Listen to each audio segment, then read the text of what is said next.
Hi, good afternoon from the final day of ACR Convergent. Here, I'm Dr. Dein, Eric Dein, coming from Baltimore, Maryland, reporting for Room Now. Today, we heard from a bunch of the late-breaking abstracts that came through and were very important to include into the ACR program this year. So I'm going to talk about the poster L01, the one of the late-breaking abstracts on COVID risk, which we saw was one of the main themes of the late-breaking just make the cut abstracts. So 01 is from MGH, and it's looking at the outcomes of patients with rheumatic disease with COVID. Obviously, highly relevant to us. One of the biggest questions that we are asked by our patients is what their risks are and how they do compared to the general population. We had seen previously from the general rheumatology literature that patients did about as well as the general population, but we've been waiting, trying to collect some more information. We've heard some mixed information over the course of the conference thus far. So looking at the study, this is out of MGH. It's from their larger hospital association, so included both MGH and surrounding hospitals, including community and longitudinal clinics. The study is from January 30th, when COVID first became relevant in Boston, to July 16th of this year. And they were looking at all COVID confirmed cases, so they had to have a positive test result for inclusion. The study was done using multivariable Cox proportional hazard regression. They studied 143 rheumatic disease patients that had a positive COVID test. These patients were 76% female, mean age of 60 years old, and they selected 688 matched comparators. This is out of a picture of a total of 16,000 positive COVID cases. So we had 140 rheumatic patients with 680 comparisons. They did a good job of matching for age, for gender.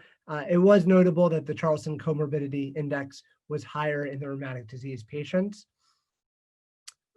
What diseases were present in the patients that had a COVID diagnosis, that had a history of rheumatic diseases? It was most commonly rheumatoid arthritis. Lupus was 19%, and a smattering of our other diagnoses as well. 36% of patients were on glucocorticoids, 21% on hydroxychloroquine, 29% were on at least one biological DMARD, 31% on at least one conventional synthetic DMARD.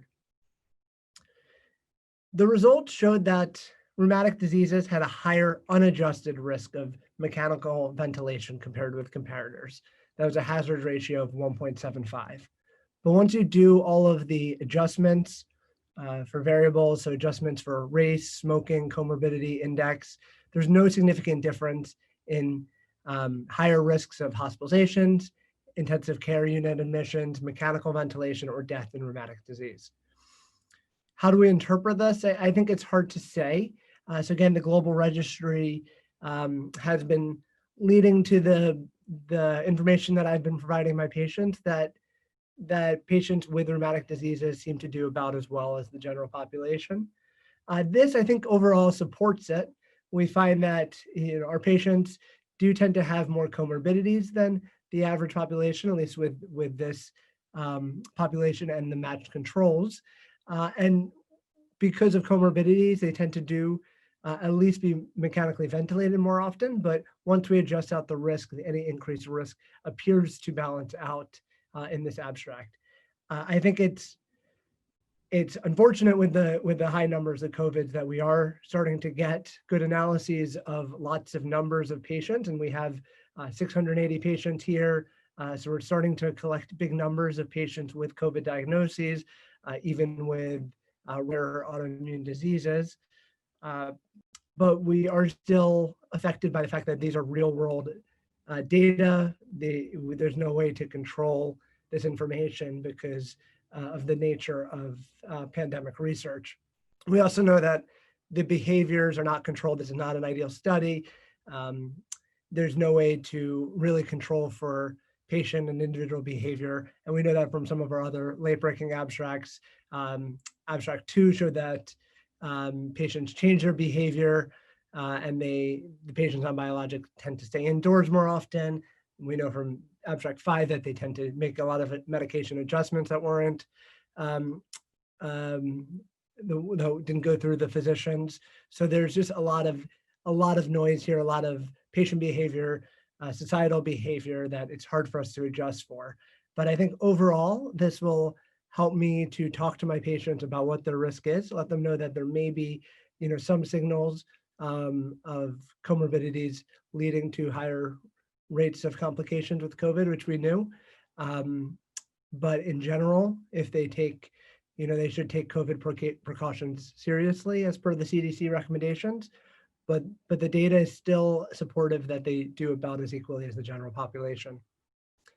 This is Dr. Eric Dein with Room Now, reporting from ACR Convergence final day. Thank you very much for your time.